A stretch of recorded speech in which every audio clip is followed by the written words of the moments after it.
The one you've been waiting for, the Hoka SPEEDGOAT 3 review, coming up!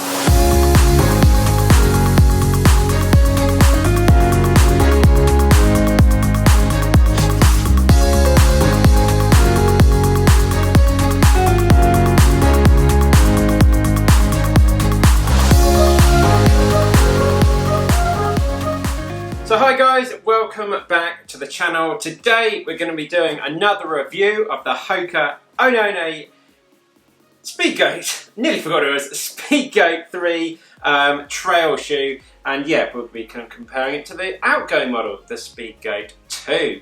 So yeah, we're going to split this review up into 4 sections, which is going to be price, comfort, sort of a durability and performance, how cool I think the shoe is, and also sort of a little summary review, little 0.5 at the end. Let's see what this shoe's all about, and let's dig into the review now.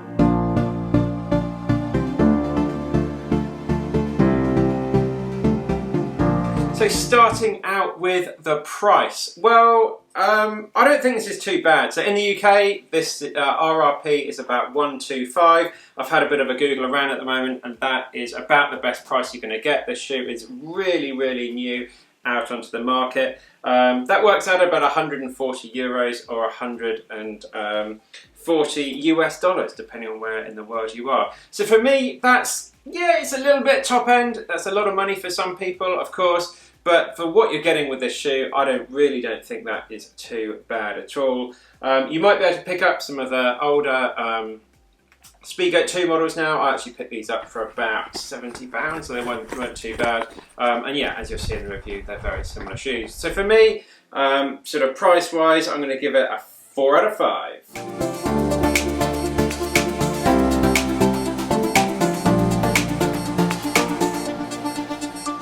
Right guys, so moving on to comfort.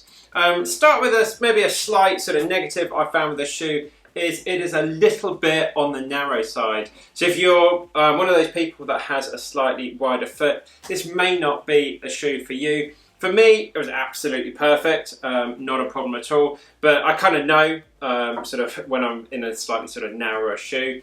Something like the Clifton ones and the Clifton 5s that I've been using at the moment, sort of quite nice and wide, and obviously some of the Hokas come in some wider fittings. But this, it is a little bit on the narrow side.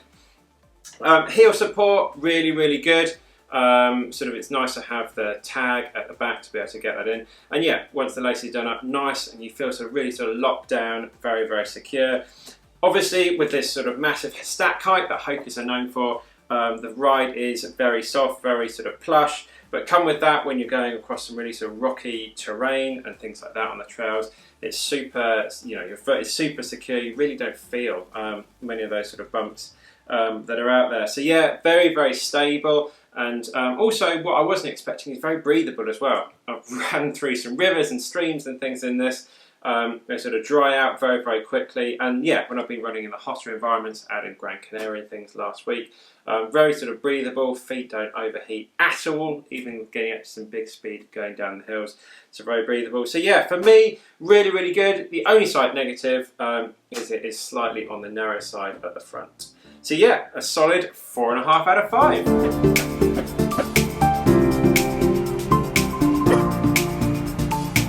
So moving on to performance and durability.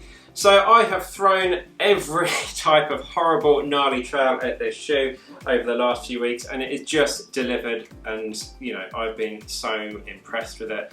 The massive sort of stack height at the front and in the back you get with the cushioning, really so nice on those technical trails. I've been training out in Gran Canaria and out on the North Downs Way here in the UK, and it is just delivered at everything I've thrown at it.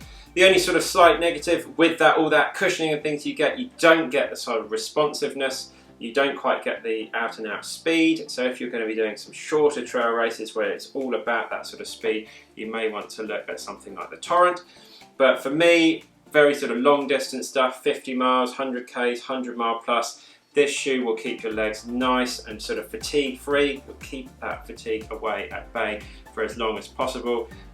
Yeah, so the top of the climbs and things, I've still been feeling really fresh as well. So yeah, performance, durability, really, really impressed so far, and I'm going to give it a 4 out of 5.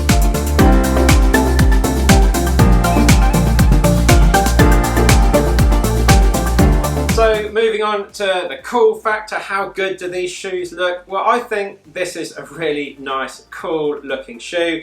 I like the colourways. I'm not so sure about the other Hoka 3 colour that I've just released, but in this sort of lime green and sort of matte black and grey colour, I think that is a really cool looking shoe. Yeah, and Hoka can get a bit garish, but even in the 2s, I think that is a really nice colourway as well.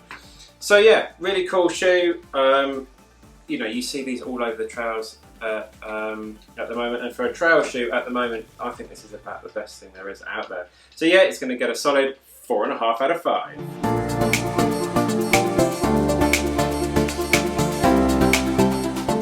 So bringing all that together, is it worth buying this shoe? And how does it compare to the 2s? Well, I think if you can find the 2s on special offer, that really, you know, could definitely go for that. There is very little difference between the 2 and the 3, and I probably actually slightly prefer the 2 anyway. So if you can find these on special, that's great.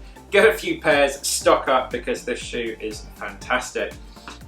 Just talking about the 3s by themselves, as I say, the only slight negatives, that narrow toe box, and yeah, it's a very plush, squishy, soft ride, but if you're going to be doing some long distance racing, that is just perfect in my eyes, and I really, really like that. So yeah, a solid 17 out of 20 for this shoe. I've loved it. I'm going to be doing a lot of my races coming up. We've got Gran Canaria, Gran Canaria in a few weeks, and this is, you know, this shoe, this exact shoe will be the model I'll be wearing for that race. So as usual guys, thank you so much for following along. Really appreciate the support the channel is getting. A like and a thumbs up down below really helps the channel grow. And if you like this kind of review, let me know down in the comments. If you've got some questions, some things I haven't touched on in this review, again, ask them down below and I will get back to you as soon as I can. So as usual guys, and also if you haven't subscribed, then yeah, subscribe down below, because I've got a lot of review videos coming up, and yeah, you can follow along with all the training as well.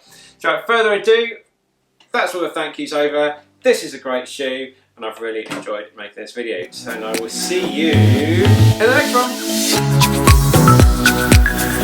one.